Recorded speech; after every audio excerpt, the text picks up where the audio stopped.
Oklahoma tribal leaders are praising Congress and the Biden administration for authorizing the Violence Against Women Act.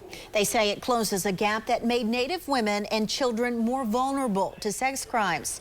News 9's Alex Cameron has more from our Washington bureau. President Biden wrote and championed the original Violence Against Women Act in 1994 and helped make sure it was updated and reauthorized in 2000, 2005, and 2013. But in 2017, due to a partisan disagreement over VAWA's scope, it expired. The idea that this took 5 years to reauthorize,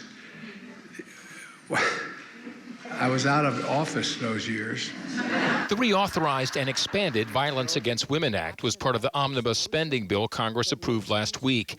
One reason negotiators worked hard to get it in there is an increase in domestic violence reported during the pandemic. It exacerbated the problem. It was on the rise across the country and in the Cherokee Nation. Cherokee Nation Principal Chief Chuck Hoskin and Delegate Kim Teehee attended yesterday's ceremony.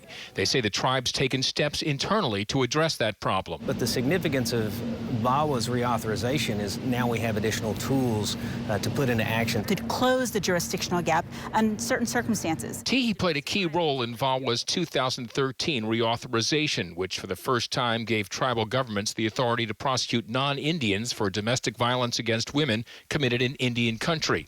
This latest reauthorization expands the crimes over which the tribe has jurisdiction. We knew over time, once we set this foundation, refinements would only occur and that authority would grow over time, and that's what's happening now. And it's happening with the support of Democrats and Republicans, which Hoskin says is nice to see. I can tell you on a bipartisan basis, this country can fail Indian country, but it also can meet the needs that we have. And Chief Hoskin says this is an example of bipartisan efforts producing what he calls a real win for Indian country.